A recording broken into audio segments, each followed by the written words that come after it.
I had always been a low-key person, but for my high school reunion, I decided to go all out with my makeup. To my dismay, no one even remembered me. "Excuse me, who are you?" Jennifer asked. She had been dabbling in amateur modeling since our school days.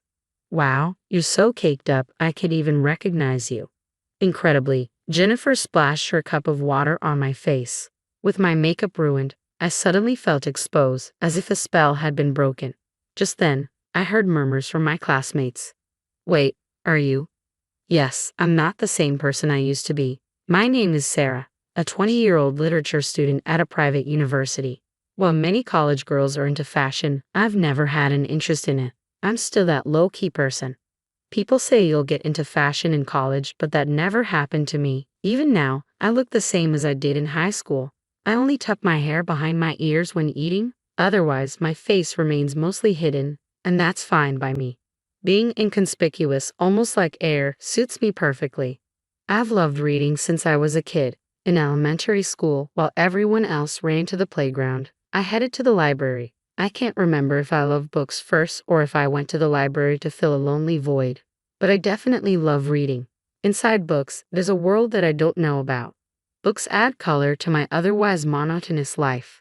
Reading was my only hobby, especially since I wasn't good at sports or socializing. In high school, reading alone wasn't enough, so I started writing novels. I would hide behind my long hair and secretly observe people for story ideas. In my world, exciting things were always happening, things I would never experience. Just like reading books, observing the real world was fascinating. "Sarah, tuck your hair behind your ears. No one can talk to you if they can't see your face." Well, I guess I'm the only one who would. Jennifer, who was way out of my league, would occasionally come over to my desk to talk. She was an amateur model known as the rich high schooler. I never understood why Jennifer picked on me, but she wasn't bullying me, just teasing. She was indeed pretty and wore high-end brands, but she never became material for my novels, so I ignored her. My hobby of writing novels, which began in high school, continues to this day, and I even post my works online. One day after college, I dashed off to a publishing house in Boston. The scenery from this unusual train ride seemed more vivid than ever. Oh man, I'm so nervous. For the past week, my heart has been racing, and it's all I can do to keep my composure. My heart is pounding, and it's reaching its peak now. "Next, please." "Nice to meet you. I've been a fan of Miss Williams since middle school." I poured my feelings into those words, probably speaking more openly than I ever had before. By the way, Miss Williams is the author Emily Williams, whom I adore. Today, her new book launch event is happening at this publishing house. "You have a way with words, dear. Thank you for loving my work so much. Keep challenging yourself to broaden your horizons," Miss Williams said, signing her new book for me. As I walked away, still on cloud nine, a man near the entrance of the publishing house stopped me. Little did I know that this encounter would change my life. He handed me a special makeup set, and oddly enough, it sparked an interest in makeup, something I had never cared about before. From then on, I started waking up a little earlier to do my makeup before going to college. It's strange, when I put on makeup, my face naturally brightens and my perspective broadens. I realize that the world, which I thought was always the same, actually changes from moment to moment. Makeup isn't just about looking good, it's more than that. One day, as I was enjoying this newfound joy and curiosity, I found an invitation to my high school reunion in the mail. A reunion, huh? The old me would have sighed and wavered over whether to attend, but now I felt a slight urge to go. Inspired by Miss Williams's encouragement to keep challenging myself, I decided to attend. On the day of the reunion, I opened the makeup set and discovered an array of eyeshadows, lipsticks, and blushes I had never used before. Should I go a bit more glamorous for the reunion? I selected some bold colors I usually wouldn't dare try. Before I knew it, I had applied heavy makeup, looking more like a stage actress than my usual self. Well, no one will remember my face anyway, I thought, slipping into a new dress I had bought for the occasion. Technically, you need my agency's permission to take a photo with me, but I'll let it slide today, someone said. When I arrived, Jennifer was already the center of attention, tipsy and more flamboyant than ever. She had transitioned from amateur modeling to professional, gracing magazine covers that I had seen a year ago. Impressive indeed. While I didn't necessarily want to be like Jennifer, I admired her for boldly expressing herself. As for me, people who passed by barely acknowledged me, clearly not remembering who I was. I guess that's to be expected, I thought. Why would they remember someone they never spoke to? It's a predictable reaction. I felt a pang of sadness. Excuse me, who are you? Jennifer, noticing me standing at the entrance, sauntered over with a cup of water. She peered closely at my face, chuckled, and then, in an instant, something cold splashed across my face. Hey, what are you doing? In a blink, I was soaked. Jennifer had tossed water from her cup onto me. The room fell silent. I can't even recognize you with all that overdone makeup. Jennifer's voice rang out, unbothered by the reactions around her. She showed me the empty cup with a laugh. What just happened? It's so cold. What does my face look like now? I dabbed at my face with a handkerchief only to see it smeared with makeup. So my makeup is ruined? I suddenly felt exposed as if a spell had been lifted. Then I heard murmurs from my classmates. Hey, haven't we seen her on TV? Wait, are you related to Tommy Haywood? Before I knew it, a crowd had gathered around me. Jennifer looked even more surprised and at a loss for words. You see, I had recently made my TV debut. On my way back from Miss Williams's book launch, I had an unexpected encounter with Tommy Haywood, a world-renowned makeup artist. He had been conducting an interview in another room at the publishers. Tommy Haywood's show is a top-rated program in the beauty genre, and even I, despite knowing little about beauty, had heard of him. When he approached me near the entrance after the event, I was stunned. I'm borrowing her, he said, grabbing my arm and leading me to an empty conference room, unfazed by my surprise. Don't worry, I'll give you a makeover. Tommy Haywood seated me, removed his glasses, and transformed my look in just a few minutes. Finally, he styled my hair. Take a look. I was stunned when I gazed into the hand mirror he handed me. Wow, I look beautiful. Even the staff from the publishing house were taken aback by my transformation. How about becoming my exclusive model? What? Exclusive model? I instinctively shook my head at the unexpected offer. Why not?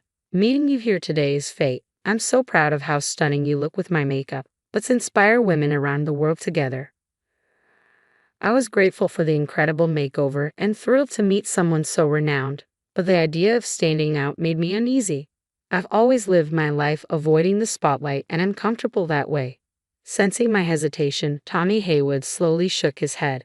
You should believe in your potential and have the courage to step into the wider world. Think about it. With that, he gave me his contact information and a custom makeup set. That's the makeup set I'm using now. For days afterward, Tommy Haywood's words lingered in my mind. Not just him, but Miss Williams had also encouraged me to broaden my horizons and embrace new challenges. Maybe it was time to give it a try. I made up my mind and called Tommy Haywood. From that moment on, I entrusted everything to him. One thing led to another, and I became a regular model on Tommy Haywood's show. On the show, I revealed my bare face and underwent a stunning transformation thanks to his expertise. It seemed that someone here had seen that episode. Oh, it's Sarah, you're Tommy Haywood's exclusive model. That's amazing. Tell us your story. My classmates began to crowd around me, eager to hear more. I have a better modeling career than you. Jennifer's voice, dripping with resentment, cut through the excitement. She glared at us from the edge of the group. My classmates who had witnessed Jennifer splash water on me exchanged looks of disdain. You should thank me. I'm the one who took off your overdone makeup so people could actually recognize you. Jennifer showed no sign of remorse.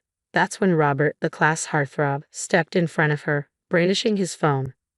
Jennifer, you're so predictable. Most of your Instagram photos are stock images, aren't they? What are you talking about, Robert? That's not true. Well, the American store you posted about recently has been under renovation for months, and someone saw you in Boston just a few hours before you claimed to be in Paris. Robert continued to press Jennifer, who was visibly flustered. You're not actually getting any modeling gigs, are you? That's really mean. Jennifer, clearly shaken, couldn't handle the cold stares from our classmates and stormed out of the room. Lies have a way of catching up to you, one classmate murmured. Later, I heard that many classmates had been following Jennifer's Instagram and were growing weary of her fake posts. Sarah, you dropped this earlier. Robert handed me Miss Williams's book, which had fallen out of my bag when Jennifer splashed water on me. Thank you. After that, I ended up talking more with my classmates than I had in all 3 years of high school. Engaging with the people around me wasn't as difficult as I had imagined. Everyone has their own thoughts, ways of living, and uncertainties. I knew this, of course, but hearing it firsthand was different from reading about it in a book. I'm glad I attended the reunion and truly grateful I found the courage to go. As for Jennifer, I heard she was let go from her modeling agency.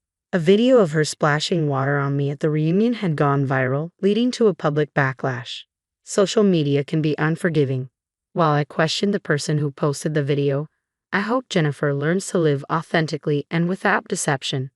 3 years have passed since then. Sarah, could you come over now? The call led me back to the publishing house where 3 years ago I first met Tommy Haywood and spoke with Miss Williams. That day, in this very place, my life changed dramatically. Lost in thought, I heard a voice behind me. Are you Miss Sarah, the writer? Yes, that's me. Your novel is going to be published. You're making your debut as a novelist. Really? I was so surprised that I kept asking for confirmation. Since gaining confidence, I had been submitting my novels to the publishing house. One of them had caught the attention of the higher-ups, and now it's going to be a book. From now on, you'll be a beauty expert and a writer. You'll be quite busy. We'll schedule a meeting for next week. Looking forward to working with you, Miss Sarah. Likewise, thank you. Being called a writer still feels a bit surreal. Will I ever get used to it? Probably not. I remind myself never to forget where I started. As I stepped outside, the warm glow of the sunset wrapped around me. The building housing the publishing company was also bathed in the colors of the setting sun. This place holds a special significance for me. I'm grateful I took that courageous step back then. Otherwise, I might still be hiding behind my hair, confined to a limited world. I wouldn't have been able to witness this beautiful view or be part of the exciting things unfolding around me. Books remain my cherished companions, but now I want to write stories that inspire those who, like me, need a bit of courage. Facing the setting sun, I made that resolution. Good morning. Good morning. I hope we find a great venue today. Yeah. Today, I'm out venue hunting for a wedding with the man who recently proposed to me, Robert, whom I reconnected with at the reunion 3 years ago. He's the one who picked up the book I had dropped. Since then, we've stayed in touch and discovered a shared love for reading, especially Miss Williams's books. Robert, once the class heartthrob, turned out to be someone I truly connect with. Being with him makes my heart race, the world around me seems brighter, and I feel completely at ease. New emotions are stirring within me. Found another idea for a novel, haven't you? Robert teased, peering at me with a knowing smile. You noticed? Come on, let's focus on today. No work talk. Our wedding is our own special story. Let's not turn it into a novel. Oh, come on, let's share our happiness. Our laughter echoed in the air as we walked hand in hand into the pristine wedding venue.